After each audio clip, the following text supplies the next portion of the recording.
Objetivos terapéuticos de la depresión. El modelo formulado por Beck, 1979, parte de la hipótesis de que el sujeto depresivo tiene unos esquemas cognitivos tácitos o inconscientes, que contienen una organización de significados personales, supuestos personales, que le hacen vulnerable a determinados acontecimientos, pérdidas. Los significados personales, supuestos o reglas personales, suelen ser formulaciones inflexibles referentes a determinadas metas vitales, amor, aprobación, competencia personal, etc. Y a su relación con ellas, autovaloración. Esos significados se activan en determinadas circunstancias, casi siempre relacionadas con la no confirmación de esos significados por los acontecimientos, haciendo que el sujeto depresivo procese erróneamente la información, distorsiones cognitivas, e irrumpa en su conciencia una serie de pensamientos negativos, involuntarios y casi taquigráficos, pensamientos automáticos, que son creídos por el paciente y que le hacen adoptar una visión negativa de sí mismo, sus circunstancias y el desarrollo de los acontecimientos futuros. Tríada cognitiva. Objetivos terapéuticos de la depresión. La CT, Beck, 1979, distingue tres objetivos generales en el tratamiento del síndrome depresivo. Modificación de los síntomas objetivos. Consiste en tratar los componentes cognitivos, afectivos, motivacionales, conductuales y fisiológicos que conforman el síndrome. En función de la urgencia y acceso de modificación inicial, el terapeuta inicia su abordaje, detección y modificación de los pensamientos automáticos, como productos de las distorsiones cognitivas, identificación de los supuestos personales, y modificación de los mismos. En resumen, los objetivos de tratamiento van dirigidos a la modificación del estado depresivo, desde los factores más sintomáticos, interrelaciones entre cogniciones, afectos, conductas, a los factores subyacentes de tipo cognitivo, distorsiones y supuestos personales. Exponemos brevemente, y de modo esquemático, el abordaje de algunos síntomas objetivos, síntomas afectivos, tristeza, hacer sentir autocompasión al paciente, animarle a expresar sus emociones, relatarle historias similares a la suya. Cuando tiene dificultad para expresar sus emociones, utilizar la inducción de cólera con límites temporales, uso de técnicas distractoras, atención a estímulos externos, uso de imágenes o recuerdos positivos, utilización prudente del humor, limitar la expresión de disforia, agradeciendo la preocupación de otros pero que está intentando no hablar de sus problemas, quejarse o llorar solo en intervalos programados, y construir un piso bajo la tristeza, autoinstrucciones asertivas de afrontamiento, programar actividades incompatibles. En esos momentos, búsqueda alternativa de soluciones, autoaceptación de la tristeza y descatastrofizar consecuencias de estar triste. Periodos de llanto incontrolable, entrenamiento en distracción, autoinstrucciones asertivas y fijación de límites temporales con autorrefuerzo. Sentimientos de culpa, preguntar al paciente por qué es responsable, examinar criterios para su culpa y búsqueda de otros factores ajenos al paciente que explicaran ese hecho. Reatribución. También puede ser útil cuestionar por la utilidad, ventajas y desventajas de la culpa. Sentimientos de vergüenza, uso de una política abierta. ¿Existen cosas de las que se avergonzara en el pasado y ahora no? ¿Existen cosas de las que otra persona se avergüenza y usted no? ¿O al contrario?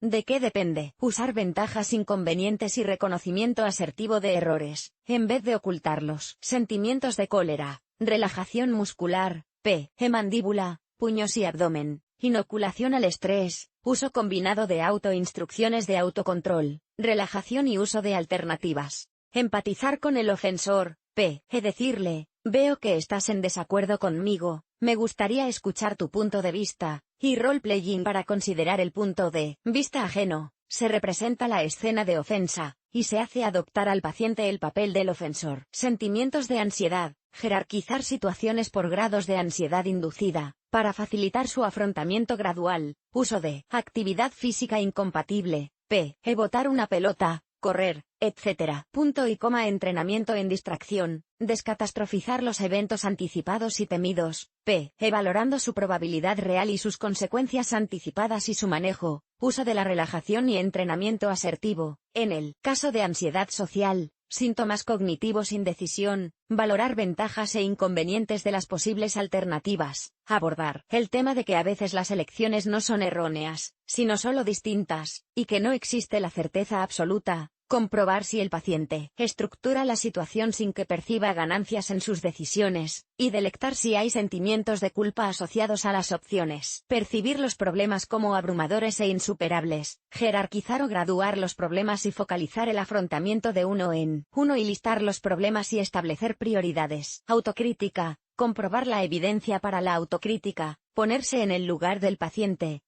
Suponga que yo hubiese cometido esos errores, ¿me despreciaría usted por ello? Ventajas e inconvenientes, role-playing. El terapeuta adopta el papel de alguien que desea aprender una habilidad que posee el paciente le va instruyendo, el terapeuta se muestra autocrítico y pide la opinión del paciente al respecto. Polarización, todo nada, buscar los aspectos positivos de los hechos percibidos como totalmente negativos, buscar grados entre los extremos y diferenciar el fracaso en un aspecto del fracaso como persona global. Problemas de memoria y concentración, ejecución gradual de tareas que proporcionen éxito, uso de reglas mnemotécnicas, buscar criterios para valorar los errores y su base real. Ideación suicida, identificar el problema que se pretende resolver mediante el suicidio. Contrato temporal para averiguar motivos, listado con razones para vivir, morir y búsqueda de evidencias, resolución de problemas. Inoculación al estrés, anticipar posibilidad o recaídas y plantearlas como oportunidad para la revisión cognitiva. Síntomas conductuales: pasividad, evitación e inercia, programación de actividades graduales, detectar los pensamientos subyacentes a la pasividad, evitación e inercia y comprobar su grado de realidad. Dificultades para el manejo social, uso de tareas graduales de dificultad, ensayo y modelado conductual y entrenamiento en asertividad y habilidades sociales. Necesidades reales, laborales, económicas. Diferenciar problemas reales de distorsiones, en el caso de que parezca un problema no real, y resolución de problemas en el caso de que sea un problema real. Búsqueda de alternativas. Síntomas fisiológicos: alteraciones del sueño, informar sobre ritmos del sueño. Cambios con la edad, relajación, control de estímulos y hábitos de sueño, uso de rutinas predormiciales y control de estimulantes. Alteraciones sexuales y del apetito, uso de los focos graduales de estimulación sensorial, técnicas de Master y Johnson para problemas específicos, dietas, ejercicio físico, técnicas de autocontrol. Contexto social de los síntomas, familia, pareja, etc. Intervenciones familiares de apoyo. Intervenciones de pareja de apoyo. El contar con este repertorio de técnicas prescriptivas permite al terapeuta un primer abordaje de los problemas, que puede ser motivante para que el paciente trabaje posteriormente los niveles cognitivos, o que puede ser la única elección que tenga el terapeuta si el paciente tiene dificultades para trabajar con las distorsiones y significados personales. Uso de autorregistros.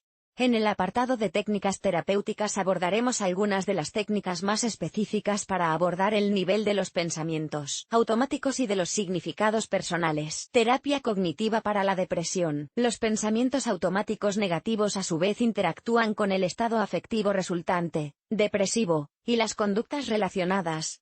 Evitación, descenso de la actividad. Siendo el resultado de esta interacción el cuadro depresivo. Beck, 1979, identifica las siguientes distorsiones cognitivas en la depresión. Inferencia arbitraria, se refiere al proceso de obtener conclusiones en ausencia de evidencia suficiente que la apoye, o cuando la evidencia es contraria a esa conclusión. Abstracción selectiva, consiste en centrarse en un detalle de la situación, ignorando otros aspectos de la situación. Visión túnel, y llegando a una conclusión general a partir de ese detalle. Sobregeneralización, consiste en sacar una conclusión general, y aplicarla a hechos particulares que son diferentes o no relacionarlos entre sí. Maximización y minimización, se trata de centrarse excesivamente en los errores y deficiencias personales y no tenerlos suficientemente en cuenta, en proporción a los errores, los aciertos y habilidades personales. Personalización, se refiere a la tendencia del paciente a relacionar acontecimientos externos, normalmente evaluados como negativos,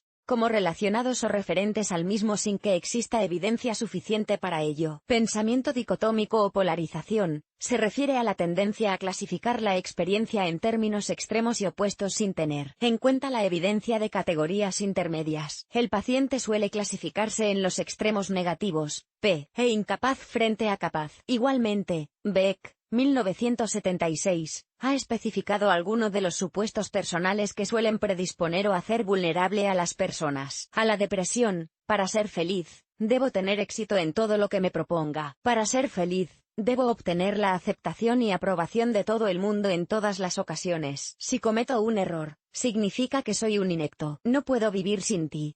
Si alguien se muestra en desacuerdo conmigo significa que no le gusto. Mi valor personal depende de lo que otros piensen de mí. El proceso de intervención de la depresión. El curso típico de la CT en el tratamiento de la depresión ha sido descrito por Beck, 1979. En el hipotético caso de que el tratamiento durara 10 sesiones, la secuencia podría ser la siguiente: sesión N indicador ordinal masculino 1 a N indicador ordinal masculino 2. Socialización terapéutica. Que el paciente entienda la relación entre pensamiento, evaluaciones negativas, conducta, bajo nivel de actividad estado emocional, depresión. Que el paciente aprenda a utilizar la hoja de autoobservación, evaluar el nivel de actividad, autorregistro de actividades diarias en una semana, anotando cada hora la actividad realizada y el grado de dominio, o dificultad, y agrado. Utilizando una escala de 0-5 para dominio y agrado. Explicar el proceso de la terapia y el rol de las recaídas. Sesión N indicador ordinal masculino 3 a N indicador ordinal masculino 7. Utilización de técnicas cognitivas y conductuales para el manejo del nivel de actividad, estado emocional depresivo, y pensamientos automáticos asociados. Técnicas cognitivas basadas en la búsqueda de evidencias para los pensamientos automáticos. Técnicas conductuales basadas en la programación gradual de actividades como vía de cambio de los pensamientos automáticos. Sesión N indicador ordinal masculino 8 a N indicador ordinal masculino 10. Análisis de los supuestos personales. Tareas conductuales como experimentos personales para comprobar la validez de los supuestos personales. Seguimiento. Sesión N indicador ordinal masculino 11, p. mensual. Sesión N indicador ordinal masculino 12, p. trimestral. Sesión N indicador ordinal masculino 13, p. semestral o anual. Este artículo es meramente informativo. En Psicología Online no tenemos facultad para hacer un diagnóstico ni recomendar un tratamiento. Te invitamos a acudir a un psicólogo para que trate tu caso en particular. Si deseas leer más artículos parecidos a objetivos terapéuticos de la depresión, te recomendamos que entres en nuestra categoría de Psicología Clínica y de la Salud.